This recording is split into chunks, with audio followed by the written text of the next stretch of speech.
नमस्कार, सुप्रभात. केवळ नियम करून सुधारणा होत नाही. सुधारणा करणाऱ्याच्या मनातच तशी भावना असली पाहिजे, तरच सुधारणा होऊ शकते, अन्यथा नाही.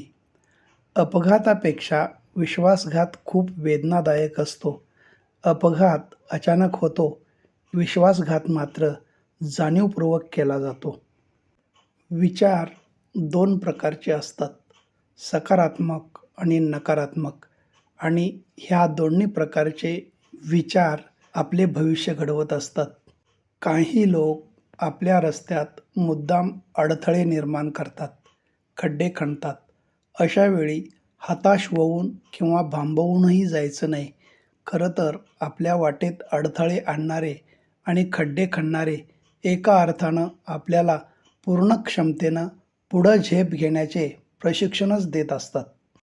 आपल्या आयुष्यात आलेल्या चांगल्या माणसांचं महत्त्व आणि स्थान हृदयातील ठोक्यांसारखं असतं, जे कधीही दिसत नाही, पण त्यांची स्पंदनं, त्यांचं अस्तित्व आपणास सदैव जाणवतं.